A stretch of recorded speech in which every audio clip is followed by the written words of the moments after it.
Hey, everybody. Welcome to the Writing Room Podcast. It's Bob Goff here. And with Kim Stewart, and I have sweet Maria Goff with us. That doesn't happen very often. You are very rarely on the podcast. No, thank you for letting me do this. Here you are. I'm I said, you want to be on a podcast with me? And she's like, not really. No. I said, but Kim will be part of the podcast. She's like, oh, I'm in. That was a good selling point. Yeah. I love Kim and I love you. But to be with both of you talking about writing, can I ask you guys a bunch of questions? I have questions. I think people have questions of you. So if you're new to the Writing Room Podcast, it's a place where we talk about writing and how to do that well, a couple tricks along the way. But we bring in our friends to tell us that people have written books or thinking about books or in the middle of books to give us a couple tips. And sweet Maria, you have a great book, Love Lives Here, under your belt. Yeah. And another one that I'm not supposed to talk about that you're writing this summer. It's brewing. I've rifled through all of your notes. Kim, what is the question that you wanted to ask Maria that you can corner her on in front of Earth? Did we all just see Hi, the Kim. deft attorney work right there? He outed you. He gave you a deadline, and then he punted. Yes, he did. And Kim. Yeah. That was amazing. Masterful. Maria, we are so glad you're here. Obviously, we're practically giddy.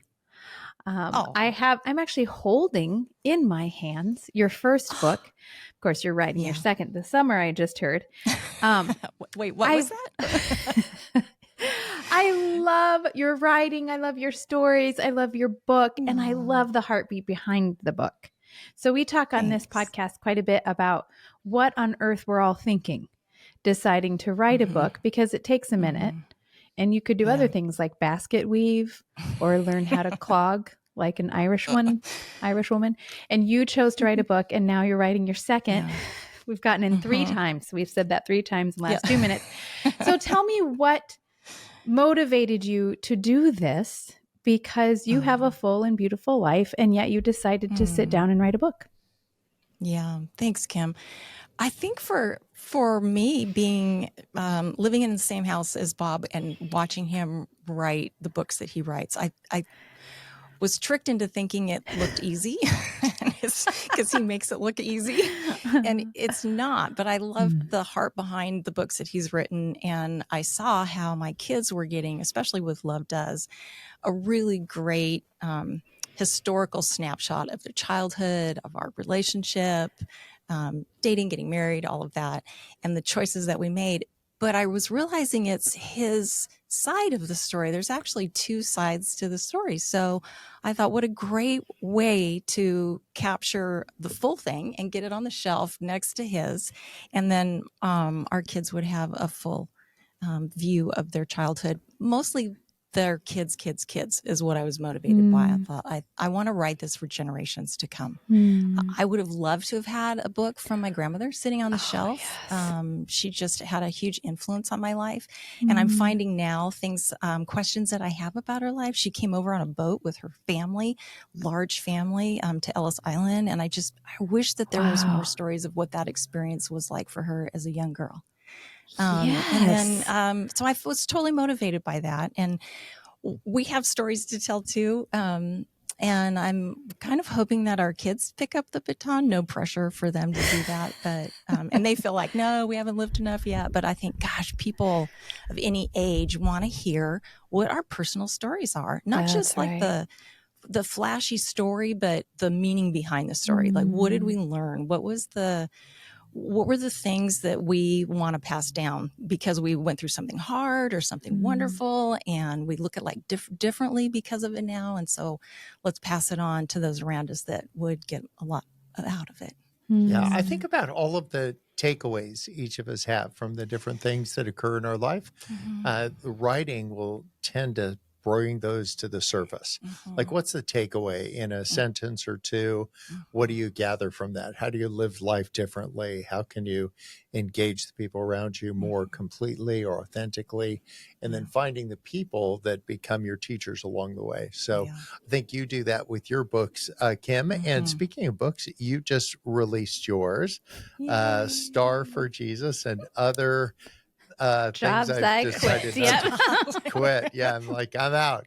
Yeah. So tell us from your perspective, like, is it that if someone listening to this podcast right now has been either in pre-contemplation, they're thinking, someday I'm going to do it. What are the things they could be doing right now to capture their stories? Hmm. Mhm. That's a fantastic question because it's starter set. I think every time we consider a big project, it feels too overwhelming, right? How in the world do you get from what Maria is saying, thinking about her story, to something with a spine and a barcode? And for me, I start just jotting really tiny things down. I have notebooks all over my house. I have one memo on my phone that is a total mess, but it's kind of a gathering place, hopefully eventually a sieve where some things get sorted out. But my life, like the lives of many of our listeners, is plenty full. Maria and Bob, I have been able to hang out with you and I love it. And I know you have full lives. So typically there's not a space where someone says, I want you to take a 6-month sabbatical from your normal life and go to a cabin in the woods. Typically that doesn't happen. And so we have to throw some elbows. And sometimes that just means keeping a note on your phone and having, and mine's called Next Book. It's really, really complicated. And it's just a bullet point list of things that come to mind that I think, oh, that might have legs. That's a good story. That's something that I know today that maybe I didn't know 10 years ago. Or to Maria's point, that's something that I would love for my granddaughter to know. That's something that I would love for my grandson to know. And sometimes that little tiny seedling ends up to be a beautiful sentence or a paragraph or a chapter or even the theme of a book. You can't know it until you start writing down the seedlings.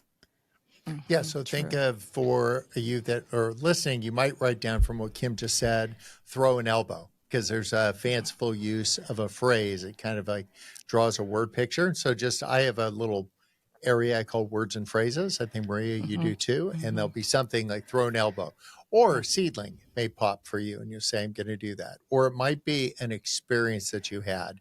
A writing tip here, one thing that you don't do in any of your books, Maria, is drop people's names. You don't say, I was at lunch with this big shot, or I was this, or I was that. And that is not helpful to do. I was back east, and I went to a person that had one of those vehicles that has the gigantic tires that are all close together, and it like goes through a lake. You could drive through a lake and up the other side. And I don't know what it's even called, but it was kind of neat. Make the story about the kind of neat experience, not who was in the car. Yes. I think that is not only kindness, but you eliminate the distractions. Some of you have great stories to tell, but they're about family members. You want to bum them out because they're still alive. And so say you could change the gender, you can change the location, you can change a couple of things, take a little artistic license to not put people on the spot. So what do you do when you're going through that, Maria, when you're thinking through, because you've had a lot of experiences and a broad array of people, yet you don't have any of those things that sometimes infect other people's conversations they have. Like, I was with a billionaire, I was with that. Say I was out to lunch. And I am out to lunch at so many levels. It's hard to know what to edit out, but that's a great barometer. Like, is this really serving the reader to know, it's a flashy car or person or place, but instead, what's under that? And for you, with this thing that you were on, it was the experience and how much fun you had. So that's in the editing process. And so the first time through for me, I may name drop. I may say it was so-and-so, just because it gives me confidence in my story to just get the ball rolling. And then it's at the 7th or 10th pass through where I can pull some of that stuff out. And to your point about talking about personal things that involve family members, I know a lot of people struggle with that, and they think, well, I'll write that story when they've died. And at some point you just have to say, this is actually my story, and I've really worked hard on it, and I've done the work, and now I need to write about it so that the next generation to come can glean from it. And that's still editing. Like the first time through, it could just sound really sad and bitter and hard and, not really what I want to pass down. Cause I do want to be careful about, I don't want to pass down baggage of things that I haven't developed yet or thought through in my life or gotten counseling on. Because I don't want to pass on bitterness. And so, but it may come out the first time I'm writing the story, and that's okay. It's okay. You're just getting it out on paper, and then you go through and you rearrange some words, or you have other people in your life that care about you that are able to guide you through that if it didn't sound quite the way that you would want it to come across. And as things happen, you can capture the event or the thing that made it noteworthy and then bring the funny later. So Kim, tell us how that works for like second and third passes, where you just capture the event the first time and then bring the funny and the nuance and all that a little bit later. Yeah. I love what you're both saying about this because, again, I think we get the cart ahead of the horse sometimes when we're thinking about writing, particularly about difficult things. We either talk ourselves out of that or we kind of try to gloss over it and not actually go to the hard thing. And both of those are impoverishing the book and impoverishing the story and really impoverishing the experience of the reader. So for me, the humor piece is one way that I keep the reader in the room, especially with hard things. So you're not cracking a joke the first draft. That doesn't work for me because it's always in the wrong spot. I get the story out, and the longer I have writing that particular manuscript, I have my own cadence. I realize after I read not just one section, but 2 or 3, or kind of you realize that you're writing in a rhythm, and you get to notice, oh man, it's been a long time since I've let the reader take a deep breath, right? Like, this story is a lot. It was a lot for me to live. It's a lot to read. So I know I need some white space on the page here. I'm going to do a section break, pivot to something else for a little bit, and then rejoin. And that's a kindness to your reader, but it's also a kindness to you. Because it's a lot. It's a lot to put these things to paper. There have been plenty of times when I've thought, well, I lived that and no thanks, don't need to write that ever. I did it once, right? And we all have stories like that we don't really need to put them to paper. However, when we do decide to take the courage to put pen to paper for some of the things that we are holding, when we do it with honesty and with compassion for our reader, golly, beautiful things happen for them and for us. Taking a moment to see where there can be some white space and give a little bit of a rhythm to it comes in second and third drafts, but have the courage to do it in the first. Have a courage to write the first, I should say, to get it down on paper. Good things will happen. Takes courage, but you can do it. Yeah, when you think of something funny or something catches you, I'm always cracking myself up. I just think about something. So instead of saying something that was like really obvious, then say it was like somebody gave me a recipe card to make carrot sticks. And whether that actually makes it into a draft or not, just capture it all now. Yes. If there's interesting or anecdotal stories, a guy named Morgan was working at a sewing machine at a corner, and he saw when the Model A's were just created, and 2 of them ran into each other because they didn't know which one ought to go first. And so he said, I'm going to make a traffic light. And he actually was the guy that invented traffic lights. Red light, green, and yellow was his idea. Awesome. But then he went on to invent the gas mask. He probably had junior high school boys. And so what I want you to do is find interesting anecdotal stories. And those are not the subject matter of your chapter, but you're going to squirrel those away to say, this is why some countries have the steering wheel on the left side and some have it on the right side. And then you'll actually have this little thing when people read, they get 10 minutes to read your book. You want to have them find something relatable, something important, and a new camera angle on it. And so that's, I'm constantly at my head on the swivel, and I'll write those things down, say, I don't know where I'll use that, but I bet I'll use that somewhere. So you try to go through, you were trying at one point to make everything chronological. You're like, what happened and where it happened, and double checking on maps to say like it was at the corner first and wherever. Tell us through how you evolved in that process. Well, I'd like to say just do whatever it takes. You can always move it around later, which I ended up doing, literally cutting and pasting printed out versions of a chapter, because that was just my way of doing it. So I think I put a lot of emphasis on the editing process. Get the story out is what I kept telling myself. Just write it out. As I was writing it chronologically, I remembered events or certain things that happened that I want to make sure that's in there. And then if there were stories that I wanted to write about and intercept, just like the overall story, I would go to a list where I'd taken notes to myself, like Kim does in the car, wherever you have them on your phone, wherever, Word document that says interesting stories or facts or whatever. Possible book titles. I have one like that. Possible that's chapter good. title. Yeah. Because Well, I'll tell get, us. dude, because I'll think of them like at the most inopportune time, and then I have to Totally. just write it down to just like it's there. People I want to thank, everything. Totally. There's a Word document for all of that stuff.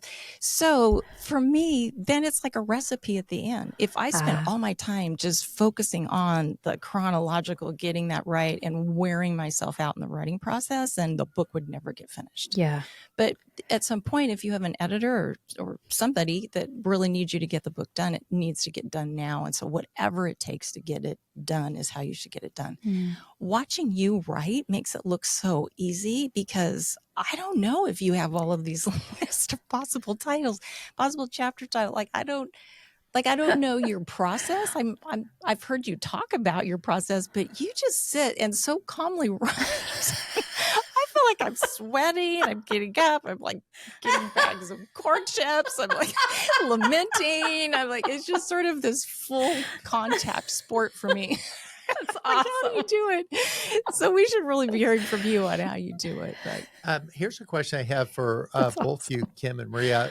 How do you make it so your words are not so precious that you don't want to part with them? So as you were describing that, I thought, I'm just writing and my words aren't precious. It doesn't matter. I'm just that's a gift. Right. And then I just know they'll get better later. Yes. But I think I'd like to hear from both of you on how do you... Yeah. Well, for me, it is very precious. It feels, particularly with nonfiction, it is. I would love to talk to you about fiction, Kim, and hear how if that's easier now that you've done both, to not feel that possessive, that is not a good feeling when you're writing nonfiction, because you're like, this is my story. This is going down in history. Yeah. And it's a good thing I get to say what history is. That's fun. But it's really, really hard to kind of let go of that and not have such a tight grip on it. And for me, it's like getting to the point where you have to open the doors and windows. You have to let the light and the air in. And I do that through the process of letting people into it. Like, here's my story. Like, literally, let me just print out a chapter. If you could just read it and tell me if it made sense. If you could just read it and tell me the punctuation's right. Or if you could just, give people an assignment for what kind of feedback that you want to get.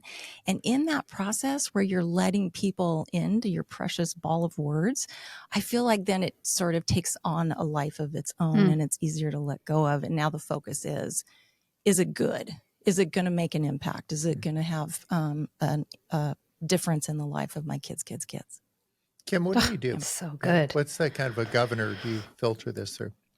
Yeah, that's so good. You guys are you're doing a great job. It's like you're married or something. You're great compliments to each other. I love listening in. For not making things a little too precious or holding too tightly to them, honestly, I think that comes with practice.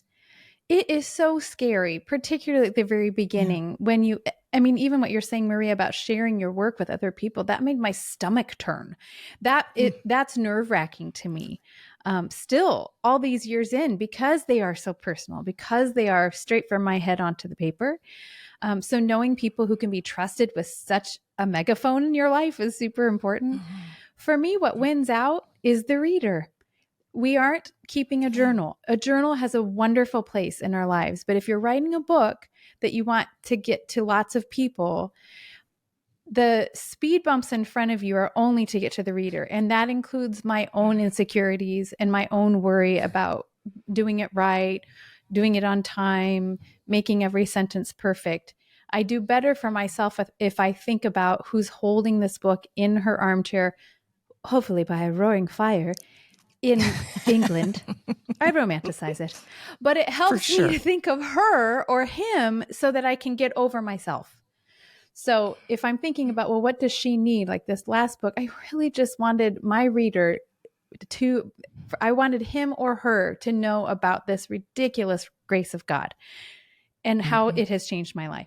So if I have that top of mind, then I can kind of move past that. Is it right? Am I right? Is it right? I'm trying to engage her or engage him all the time instead of thinking, is that a Pulitzer winner sentence? That becomes a lot less important because I'm trying to get to the reader. Yeah. Yeah, I know another trick that I've used that's been super helpful is when I finish a book, and there's been one recently turned in. The last step is called copy edit, where people say, is that a period or a comma? I just use a semicolon. It's a little bold. And so they go through the copy edit, get that right. I'm already way into the next book. And so it keeps the words that are out feeling precious or me wringing my hands. Yeah. Or I'm like, I'm just so far into the next book, I'm not even thinking about it. Wow. The two of you have many things in common. That's why you're really good buddies. And one of the things, you're both like super humble.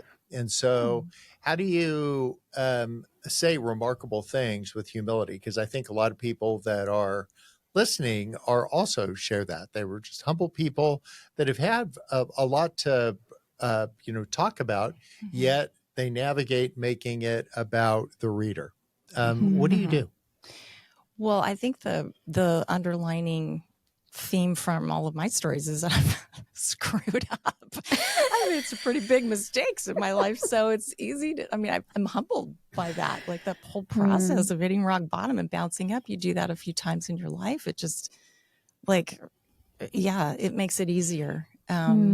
That it's also harder too. So I do want to know if I should be writing fiction, Kim, because the nonfiction world is all that, like where you're really talking about real things. And my idea of writing a book for my kids is like really drilling down on the things that I've discovered through those rock bottom experiences is what really matters. And for me, faith's a big deal. So just, it's hard to have anything else in the center of my world other than the love of God. So to be focused on that and to drill into that and read the scripture and know what I know and then want to pass that on feels just like a humbling experience that, I've been given the gift of a lot of things and I want to share that. So I don't know. Think about these problems that you've encountered as you're listening,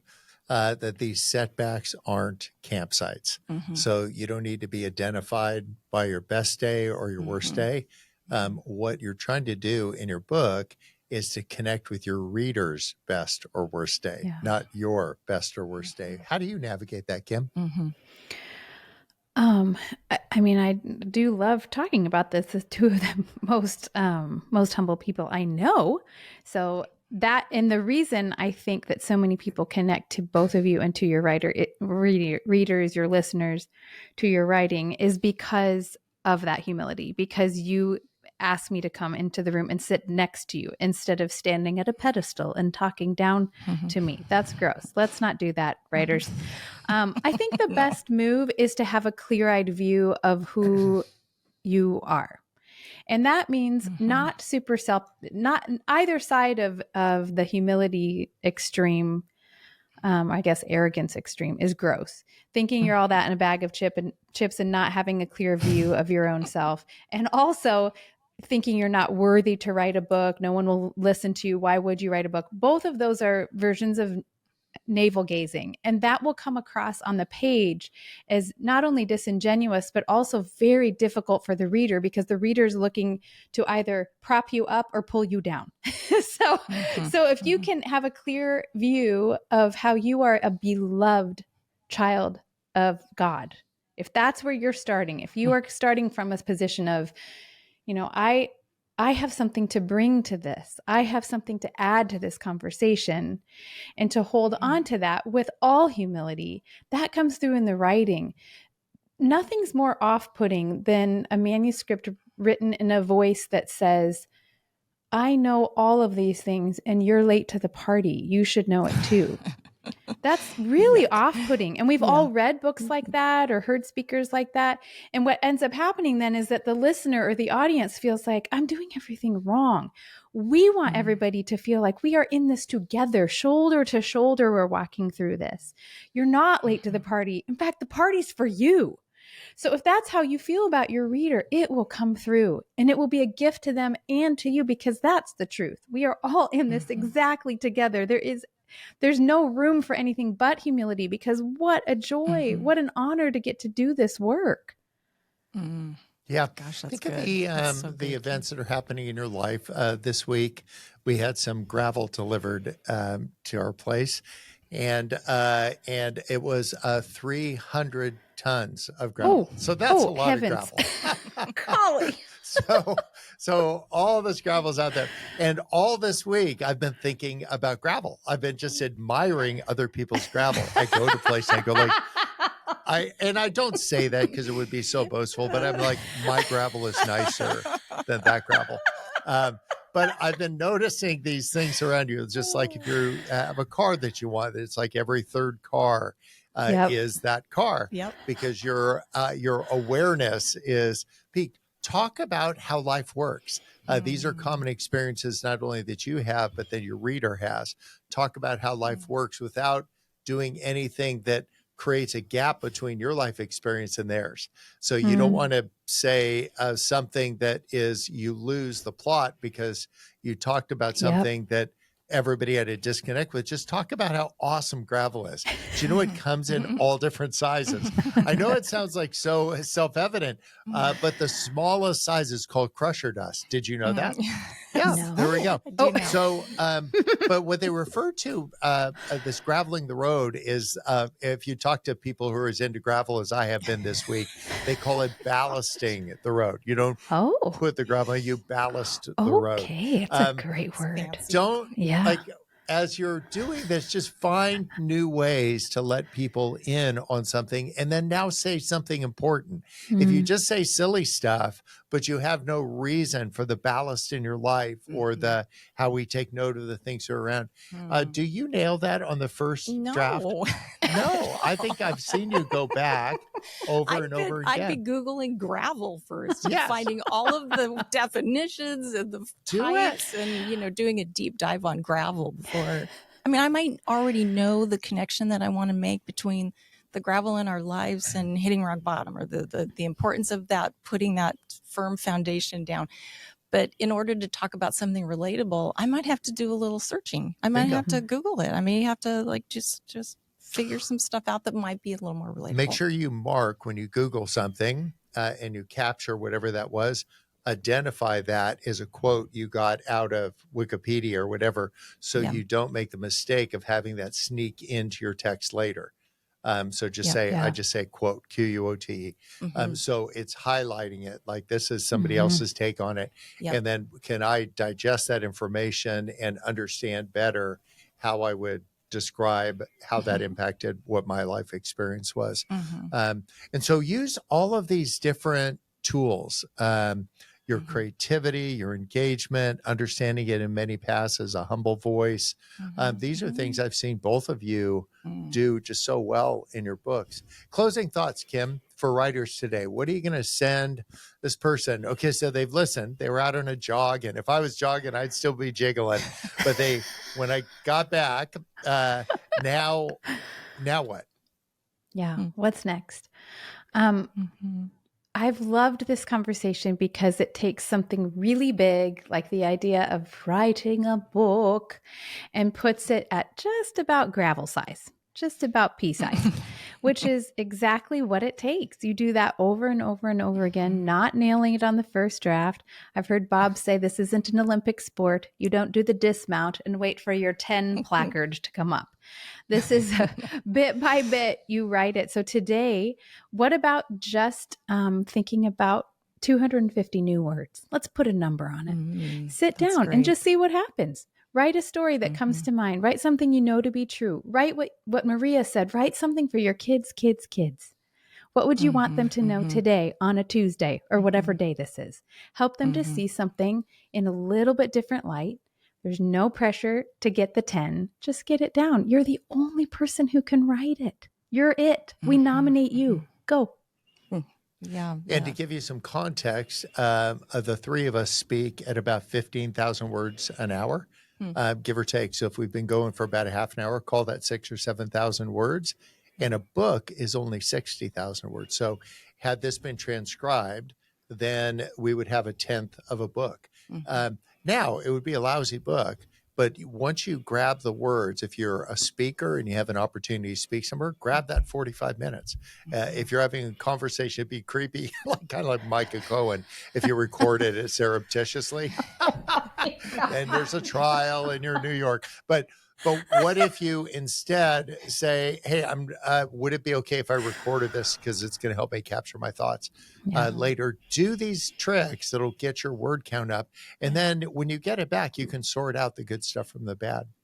Well, Maria, thank you for coming. Thanks for like having this me is a on. treat for both of us. I get to see you more than most people. Yeah. Not with headphones on and mics in front of us. Which is so Should we fun. get these at home? This is Yeah, Yes. and we had an outing together. We're out, We like did. we came to the studio and I recorded love this. and- it. Fun. yeah. Yeah. So Thank you, for Maria. your So fun. words, for releasing Thanks, those. Kim. This summer, an opportunity. We're going to do a writing cohort over the summer. It'll be our 9th one that we do. And so if you want to jump in this summer, there'll be some more information floating out there. But whatever it is that you do, just get your words written because the world needs your words. All right, you guys, you've been listening to The Writing Room. Kimberly, thank you so much. Congratulations on Star for Jesus, your new book. You guys are Maria, the what was the best. name of your book that's coming out? So That natural. was good. This is You why she almost married did you. it. I know. Come to me. You guys, get those words written. All right. Thanks for listening in.